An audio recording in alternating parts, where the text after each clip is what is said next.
Salut, nous c'est Laura et Dorian. Et on a décidé de faire le tour de l'Amérique du Sud avec notre 4x4. Et on vous partage tout ça sur cette chaîne.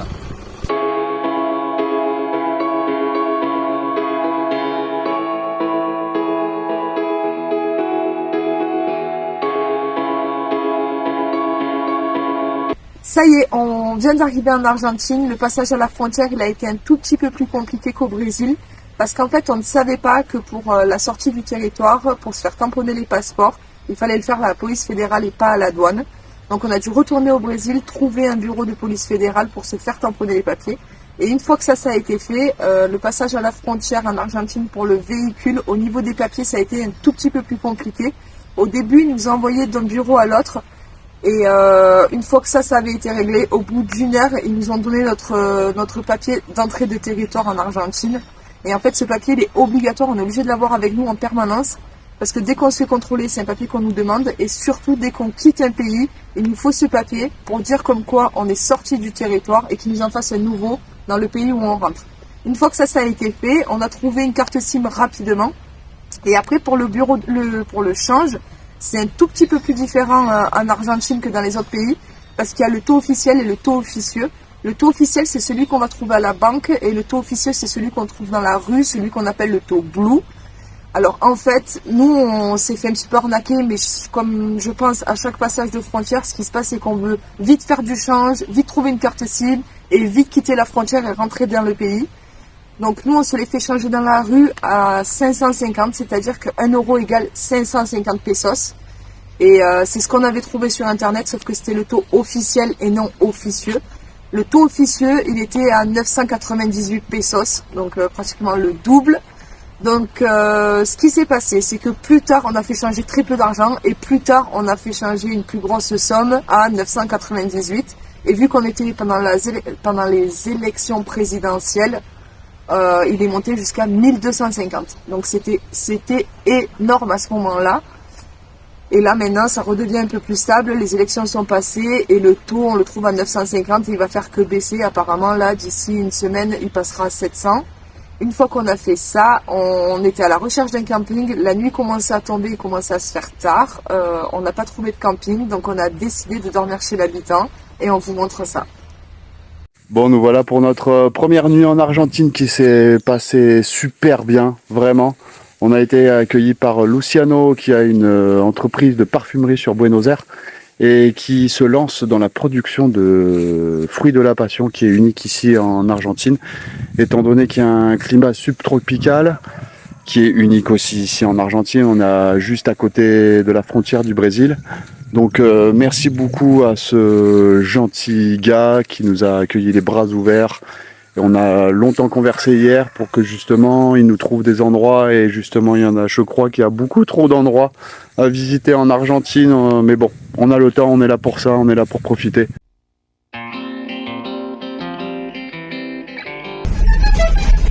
Nous voilà partis direction Iguaçu pour aller visiter les chutes. Donc on avait le choix entre soit la route goudronnée et soit une piste. Bien sûr, on a choisi la piste. Donc on a mis 2 heures pour faire 50 km. Il y avait des miradors tout au long de la route et des milliers de papillons qui survolaient le chemin.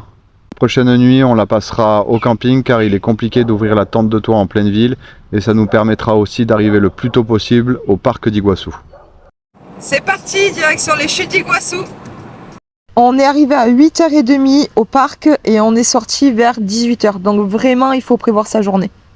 L'entrée est de 35 € par personne pour les adultes. Pour les enfants, vu qu'on n'en a pas, on ne sait pas. Il y a 3 parcours. Chaque parcours fait environ 2 km, 2 km et demi. Et ce qui est bien, c'est que ça fait vraiment une boucle, donc on ne repasse jamais par le même endroit. Si on a un conseil à vous donner, c'est surtout n'y allez pas ni le week-end, ni pendant la période des vacances scolaires. Nous, comme on est super organisés, on y est allé un week-end.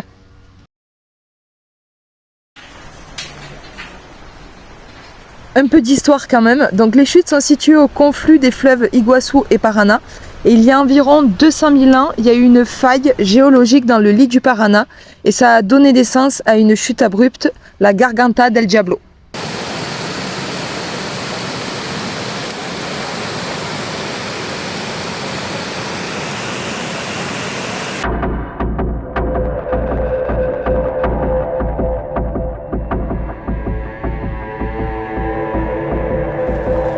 voir les chutes en bateau et ça doit vraiment être exceptionnel, mais aussi en hélicoptère et ça vous permet de voir le côté brésilien, argentin et paraguayen.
On apprendra une semaine plus tard que les passerelles qui mènent à la Garganta del Diablo ont complètement été dévastées, dues aux conditions climatiques. On vous met les images.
On a quand même passé une journée magnifique dans un endroit merveilleux, mais on tient à rappeler qu'il faut vraiment préserver notre nature et notre terre. On a passé la journée et la nuit au camping. Le lendemain, on devait aller voir le Salto de Mancona, mais malheureusement, la pluie est arrivée et le parc était fermé.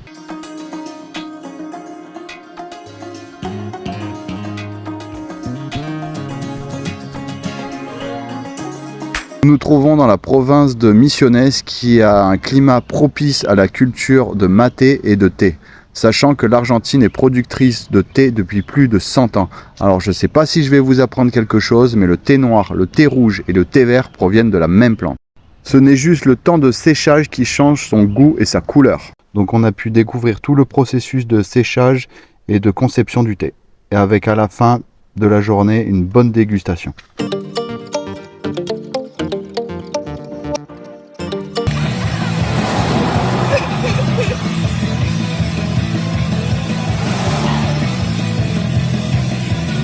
Nous nous rapprochons à présent de l'état del Chaco, qui est une province très pauvre et tous les campings sont associatifs et beaucoup de mal à trouver des campings ouverts. Et lors d'un contrôle routier, on a demandé aux gendarmes où c'est qu'on pouvait aller se poser pour la nuit et ils nous ont conseillé de se poser à côté d'un péage ou d'un poste de police. Après 8 heures de route, on a enfin trouvé le spot rêvé à côté de l'autoroute et de la police. Nous sommes prêts à passer l'une de nos meilleures nuits à l'intérieur de la cabine, bercée par les accélérations intempestives. Maintenant, direction Salta et on espère trouver un peu plus de tranquillité.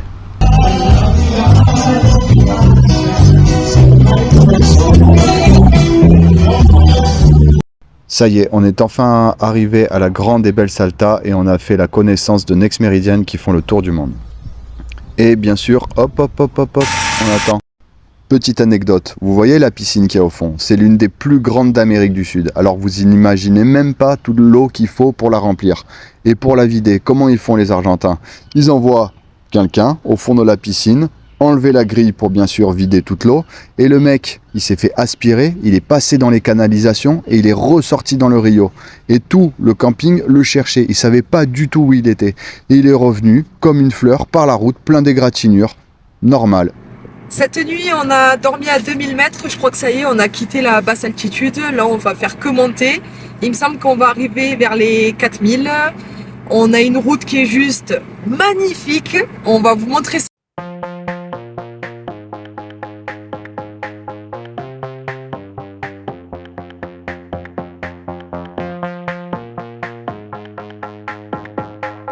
On se dirige vers Humahuaca, c'est un village avec une particularité. Il y a une montagne aux 14 couleurs, elle est située à 4350 mètres d'altitude. Avec le véhicule, c'est compliqué, on reste en première et en seconde par rapport au manque d'oxygène. Donc on roule doucement et on passera notre première nuit à 4200 mètres d'altitude. On a quand même un petit peu de stress, c'est notre première fois. Dans la nuit, on se réveille souvent et on a le cœur qui tape comme un tambour. Mais ça s'est quand même bien passé dans l'ensemble.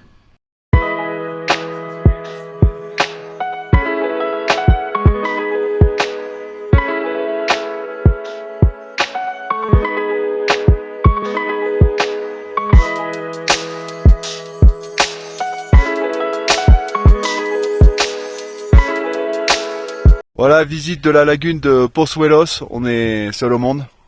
Ah bien sûr, il y a notre petit 5E qui est là. On va aller voir les flamants roses. Ah, il y en a un là.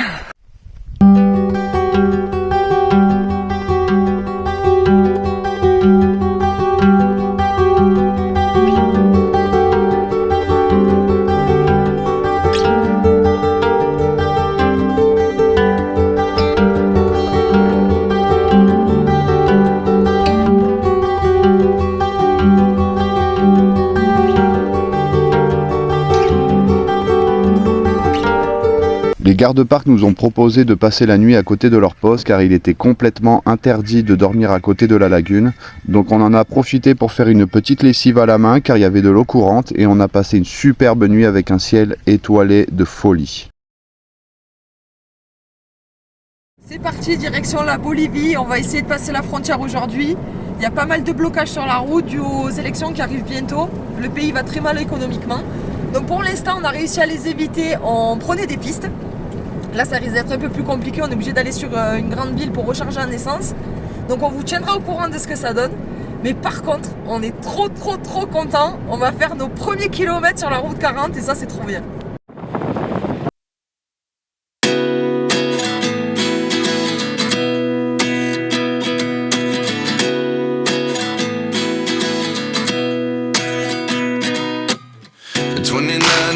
Kilomètres sur la route 40. On est trop heureux. On a une autostoppeuse avec nous qui fait les premiers kilomètres. On lui explique notre voyage et son reset surtout. Temprano, ¿no? Sí, a los 16. Por eso está más difícil por ellos de estudiar Claro. más. Es tú que hace la educación de decir tiene que poner un condón. No se hace acá. Dragon Ball Z. Sí. Bueno, atrás está el comedor infantil de los chicos. Ok. Voilà, jour de fête aujourd'hui, on a pris une petite autostoppeuse qui s'appelle Victoria et qui travaille à l'école et qui s'occupe de tous les enfants à l'école, de nuit comme de jour. Donc elle nous a dit qu'aujourd'hui c'était jour de fête annuel, donc elle va nous emmener voir tout ça.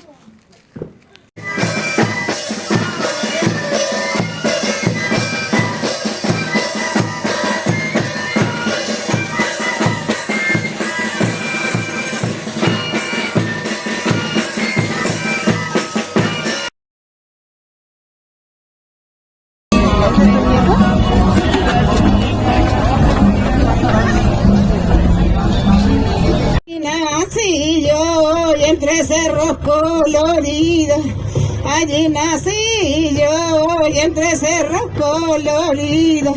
Tengo mi manta, tengo mi sombrero negro, cinta de varios colores. Dans la prochaine vidéo, on vous présentera notre passage à la frontière en Bolivie, notre première crevaison, la galère pour trouver de l'essence en Bolivie et notre arrivée sur le merveilleux Salar d'Uyuni. Bon, si cette vidéo t'a plu, lâche un like, commente si t'as des questions et surtout, abonne-toi. Allez, ciao! On se rejoint du coup toutes les semaines pour de nouvelles vidéos de notre voyage. Allez, la bise!